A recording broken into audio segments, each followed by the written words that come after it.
नमस्कार, आदाब। मैं खुशबू अख्तर और आप देख रहे हैं पल पल न्यूज। दोस्तों, आज देश में कुछ ऐसा घटा जिस पर बात होना जरूरी है। किस तरह से देश भौचक्का रह गया, हर कोई हैरान था। आम नागरिकों ने तो अपनी सुरक्षा के बारे में सोचना ही बंद कर दिया है, क्योंकि जब संसद पर हमला होता है तो कोई और सुरक्षित कैसे ही हो सकता है। आज के इस खास बातचीत वाले एपिसोड में दो अहम मुद्दों पर बात करेंगे। संसद की सुरक्षा में सेंध पर, और साथ ही 66 दिनों से लड़ी जाने वाली हक और बातिल की लड़ाई में जिस तरह से अलग अलग तरह से मोड़ सामने आ रहे हैं। बात करें 7 अक्टूबर से लेकर आज 13 दिसंबर की, तो करीब 1 लाख से ज़्यादा जो इजरायली सैनिक हैं वो घायल हो चुके हैं, और तो और उन्होंने अपनी जान भी गंवाई है। लेकिन इन सब आंकड़ों के बारे में कोई बात नहीं करेगा। आज इन आंकड़ों पर भी बात होगी, क्योंकि इन्हीं पर बात होना ज़रूरी है। इसके साथ साथ ये समझना होगा कि बड़े बड़े वैज्ञानिक, बड़े बड़े अपने आप में बुद्धिजीवी भी जब बात इजराइल फिलिस्तीन की हक और बातिल की आती है तो बगले झांकने लगते हैं। उस बगलों के साथ साथ वो ये भी नहीं कहना चाहते कि सही और बीच का जो बारीक फर्क है उसके बारे में क्या ही बात की जाए। हम कह तो रहे हैं हम फिलिस्तीन के साथ हैं। खैर, लंबी बातचीत है। इस बातचीत के साथ करने के लिए हमारे साथ पल पल न्यूज़ के न्यूज़ एडिटर नदीम अकरम मौजूद हैं। नदीम भाई, मेरा पहला सवाल, संसद की सुरक्षा में सेंध हो गई है, कैसे देखा और समझा जाए? आम नागरिक तो अपने आप को क्या ही सुरक्षित समझेंगे। खुशबू, सबसे पहले संसद पर जो आज हमला हुआ, और संसद पर हमले की तारीख को भी उसी दिन चुना गया जब संसद पर हमले की बरसी मनाई जा रही थी। दो लोग अचानक से आते हैं, संसद में आंसू गैस के गोले दागते हैं, भारत माता की जय के नारे लगाए जाते हैं, और तो और तानाशाही बंद करो के नारे लगाए जाते हैं। भारत माता की जय तक नारे ठीक थे, पर जैसे ही तानाशाही बंद करो के नारे लगाए जाते हैं तो आसपास बैठे सांसद सीधा कानून को अपने हाथ में लेते हुए उस शख्स को मारना शुरू कर देते हैं जो शख्स ने आंसू गैस के गोले संसद के अंदर दागे होते हैं। और जिस शख्स ने दागे हैं उसका नाम है सागर शर्मा नाम है। जब शर्मा जी नाम आ गया तो जाहिर सी बात है कि ये आतंकवादी घटना नहीं, ये तो नॉर्मल सी घटना है। संसद पर ही तो हमला हुआ है। और अगर यही सागर शर्मा शहजाज होता या सलीम होता या नदीमी होता या कोई और नाम होता तो अब तक, और जो नीलम है, नीलम की जगह नाजिया होती, तो अब तक ये जो भारतीय जनता पार्टी के लोग हैं और अब तक ये तमाम लोग जो हैं आईएस से तार जोड़ चुके होते। और मानिए कि सारी चीजों को छोड़ दीजिए, जिस संसद ने पास कराया कि ये लोग अंदर जाएंगे, जिसके पास को लेकर के वो लोग पहुंचे, वो थे भारतीय जनता पार्टी के नेता। और इसमें भी अगर कोई उर्दू नाम वाला सांसद होता या बैरिस्टर असदुद्दीन होते या आप बात करें शफीकुर रहमान बर्क की, चाहे जितने भी मुस्लिम नाम वाले सांसद हैं उनके नाम से अगर कोई एंटर हुआ होता तो गोदी मीडिया अब तक यकीन मानिए आईएस से ताल्लुक जोड़ चुका होता, तालिबान से ताल्लुक जोड़ चुका होता, और तमाम जितने भी जैश हैं, तमाम आतंकी संगठन हैं, उनसे तार जोड़ करके निकाल लाता। क्योंकि सिर्फ इसलिए अब तक लिंक जो हैं वो जोड़े नहीं गए, क्योंकि हम ये साफ तौर पर देख रहे हैं कि जिसने संसद के अंदर हमला किया वो सागर है और नीलम है। और वो लोगों ने जो हमला किया वो खासतौर पर बेरोजगार है, काफी टाइम से वो प्रोटेस्ट कर रहे हैं, तमाम चीजें हैं। जो एक गुस्सा था, फ्रस्ट्रेशन था, हमारा जो गोदी मीडिया है वो दुहाइयां दे रहा था, खासतौर पर श्रीलंका की। इराक में देखिए संसद पर हमला हो गया, आप देखिए कि कैसे श्रीलंका की संसद में लोग घुस आए हैं। अब आपने नई संसद बनाई है और नई संसद की जो मोदी जी 5 राज्यों में गारंटी बांट रहे थे, क्या यही है नई संसद की गारंटी? बिल्कुल, ये सबसे बड़ा सवाल खड़ा हो जाता है और गोदी मीडिया से ये पूरा पहलू जो है गायब हो चुका है कि आखिरकार ये हमला कैसे हुआ और जिस चीज से हमला किया गया वो गोदी मीडिया के हाथ कैसे लग गया और पूरी पब्लिसिटी जो है वो चल रही है। बल्कि ये जांच का विषय है कि कैसे वो शख्स अंदर पहुंचे। इन तमाम चीजों की जांच होनी जरूरी है, जो कि इन तमाम चीजों को गायब किया हुआ है। दोस्तों, मीडिया में हर कोई नाचता हुआ दिखाई दिया क्योंकि उन्हें पीला जो बम था वो दिखाना था। कैसे एक दूसरे की तरफ कुत्तों की तरह रोटी छीनने के लिए या बंदर रोटी ले गया का किस्सा आपने सुना होगा, तो आज लाइव टेलीविजन पे ये नंगा नाच आपने देख लिया। भारतीय जनता पार्टी के कनेक्शन को पूरी तरीके से गायब कर दिया गया। आपको बता दें कि जो शर्मा जी के बेटे हैं वो सागर भारतीय जनता पार्टी के प्रताप सिन्हा के गेस्ट पास पर अंदर आए थे,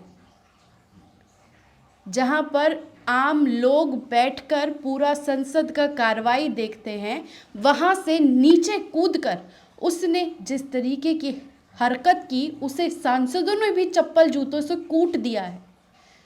पकड़ा भी गया है, नीलम की भी गिरफ्तारी हो गई है। लेकिन ये सुरक्षा में चूक भारतीय जनता पार्टी की बनाई गई बड़ी सी इमारत यानी नई संसद की ऊपर पूरी तरीके से एक काले धब्बे की तरह लग गया है, क्योंकि सुरक्षा में चूक मोदी जी के नए संसद में हुई है।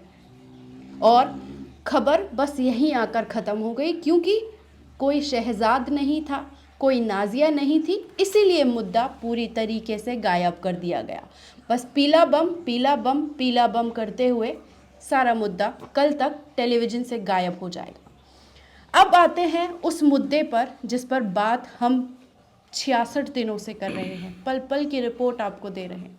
जैसा कि मैंने आपको बताया कि 1 लाख से ज़्यादा सैनिक ढेर किए जा चुके हैं इन 66 दिनों में, लेकिन उसके बारे में बात इजराइल नहीं करेगा। नदीम भाई, ये आंकड़ा अपने आप में बहुत बड़ा है कि जब हम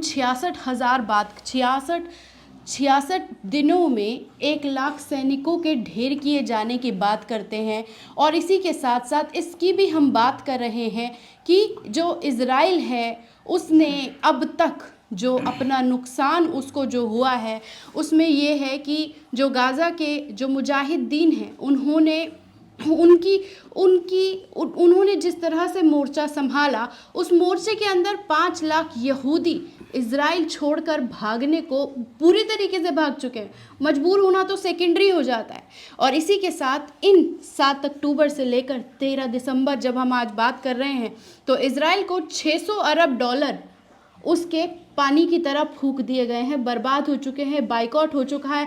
मोरक्को से लेके कई कंट्रीज़ है जहां पर स्टारबक का बाइकआउट हो गया है, ज़ारा का बाइकआउट हो रहा है। जो अपनी नंगई पे आते गए, दुनिया के मुसलमानों ने उन्हें उनकी औकात दिखा के टाटा बाय बाय फिनिश कर दिया। कैसे देखा और समझा जा सकता है? खुशबू, सबसे पहले बात की जाए इजरायली सैनिकों की। ये दो राय नहीं है कि इजरायली सैनिकों का सबसे ज़्यादा नुकसान इसमें हो रहा है और इजराइल को भारी नुकसान उठाना पड़ रहा है, क्योंकि इजराइल के जो 1 लाख सैनिकों का डाटा सामने आया है वो ज़मीनी जंग के दौरान सामने आया है।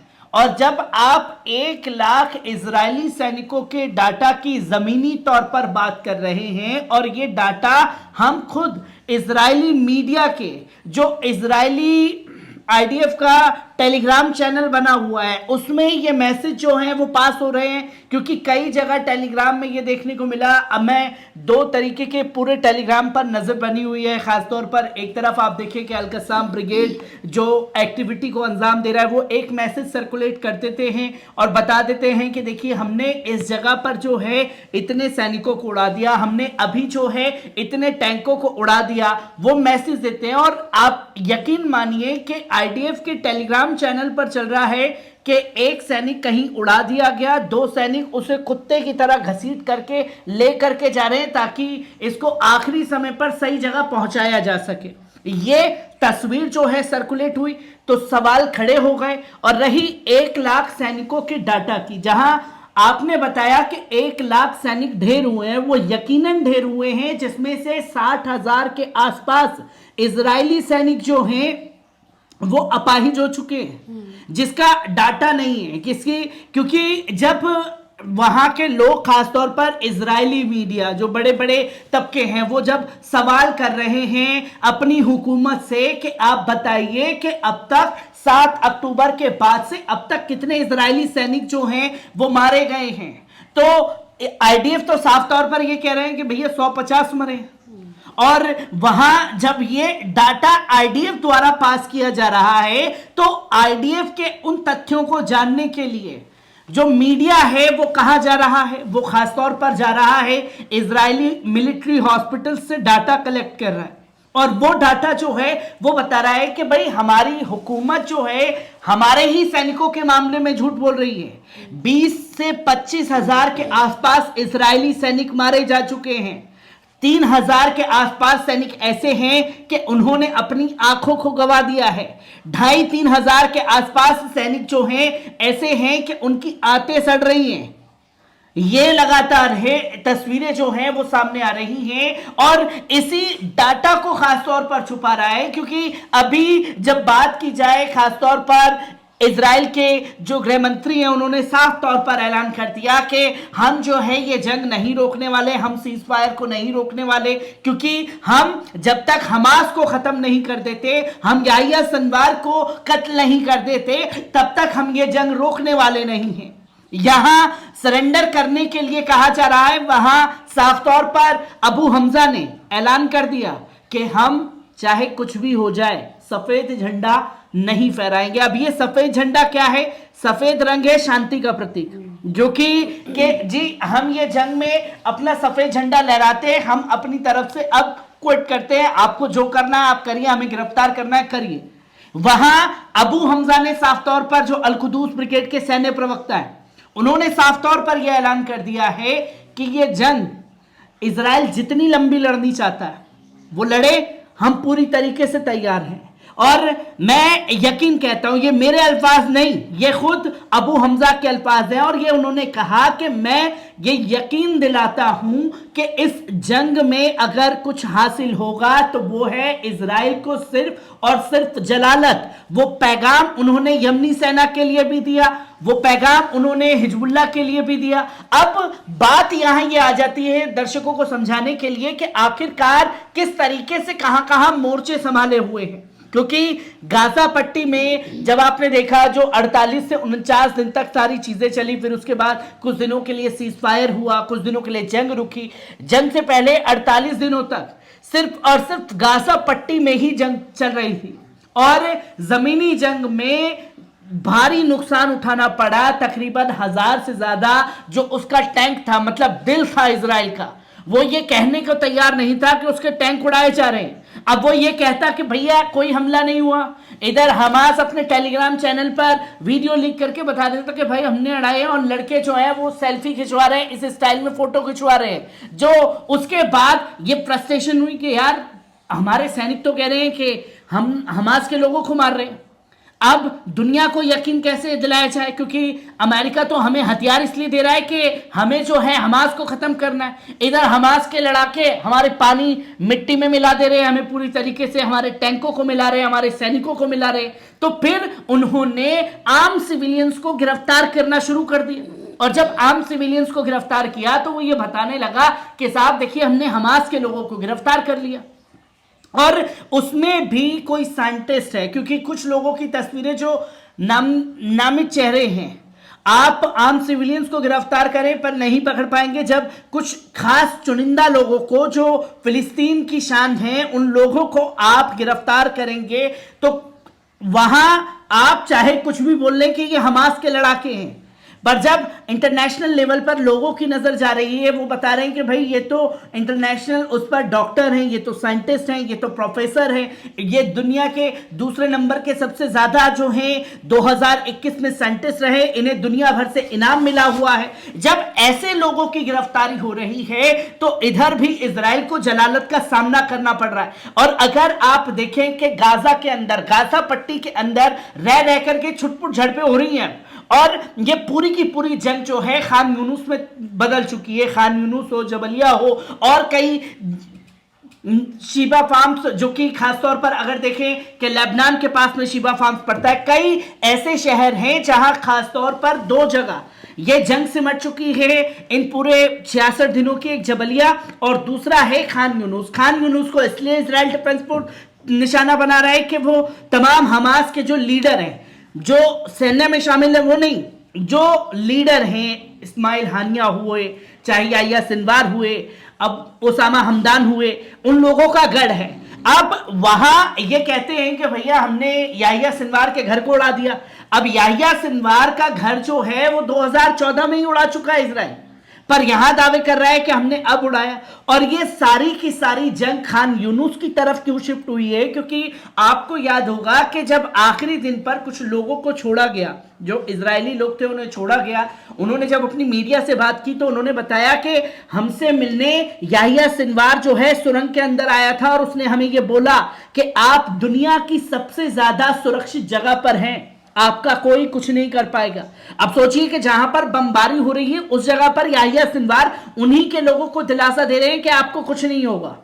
तो ये जमीनी जंग में ट्रांसफर हुई है और अलग अलग जगह पर जो मोर्चे खुले उससे वो परेशान हैं कि एक तरफ अगर आप बात करें वेस्ट बैंक में बलाटा बटालियन, दूसरी जगह जेनिन ब्रिगेड, जेरूसलम ब्रिगेड, ये तमाम संगठन हैं, मुजाहिदीन ब्रिगेड, अल सराया ब्रिगेड, ये तमाम संगठन जो हैं अलग अलग मोर्चे पर हैं, क्योंकि हमास को ये पता था कि अल कसाम ब्रिगेड है, अल कदूस ब्रिगेड है, उसे खत्म करना है। पर वो जो 80,000 1 लाख लोगों की खासतौर पर हमास की फौज थी, वो अलग अलग जगह ट्रांसफर होकर के जंग लड़ रही है। अब सोचिए कि लड़ाके उनके पास भी मौजूद हैं। 66 दिन से जंग चल रही है। 66 दिनों की जंग में 1 लाख से ज्यादा जो है इजरायली सैनिकों को नुकसान पहुंचा है, जो डाटा सामने आ रहा है। खुद इजरायली मीडिया चीख चीख करके ये दावे कर रहा है।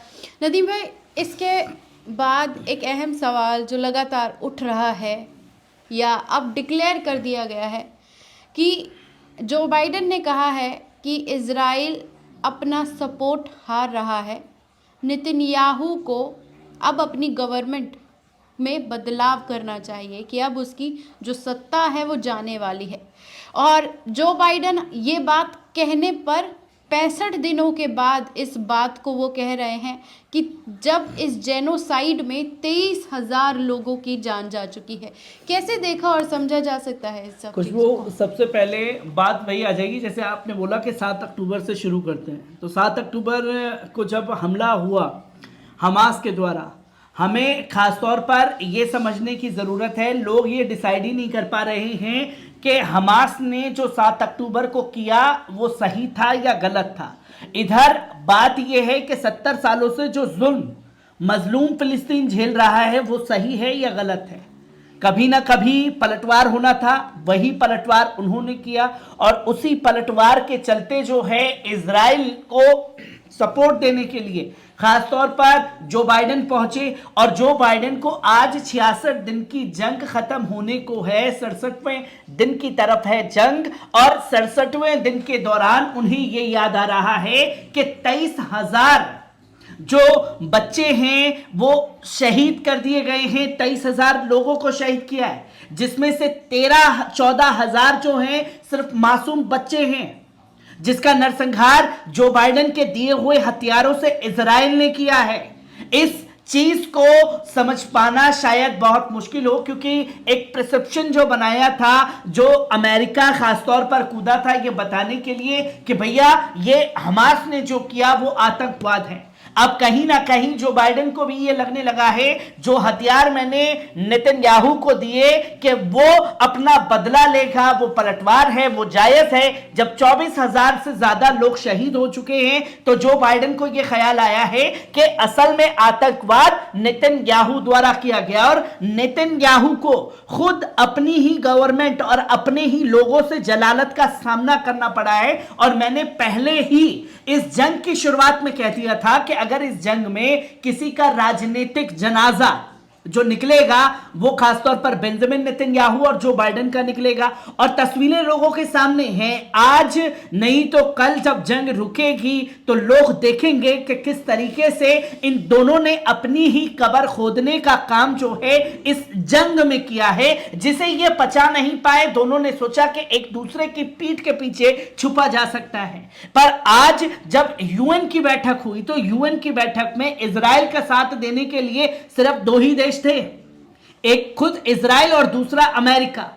153 देश खिलाफ थे और सबने एक सुर में बोला कि जो इजराइल ने किया वो आतंकवाद था और इसी आतंकवाद के खिलाफ जो है पूरी दुनिया खड़ी हुई है। और इसी का प्रेशर है कि ये झेलना पड़ा है क्योंकि हिजबुल्लाह अलग मार रहा है। और हिजबुल्लाह को छोड़ दीजिए, हिजबुल्लाह सीधा सीधा इजराइल से जंग लड़ रहा है।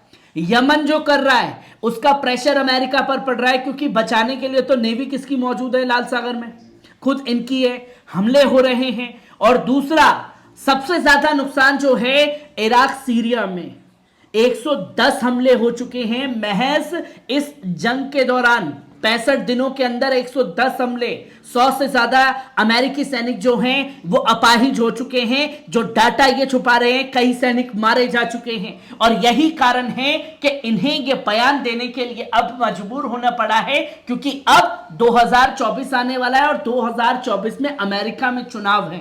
तो जो बाइडेन अपनी गर्दन बचाएंगे या अपने बच्चे की गर्दन बचाएंगे जो उसकी नाजायज औलाद इजराइल आ चुका है।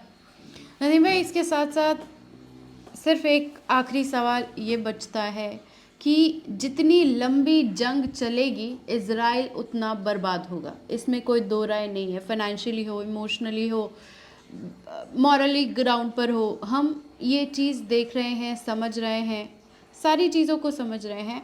लेकिन क्या लगता है आपको, इज़राइल ये जंग हारेगा? क्योंकि हक और बातिल की लड़ाई में तो हदीसों में भी लिखा जा चुका है कि फ़िलिस्तीन ही आज़ाद होगा। कैसे देखा और समझा जा सकता है इस पूरे प्रकरण को?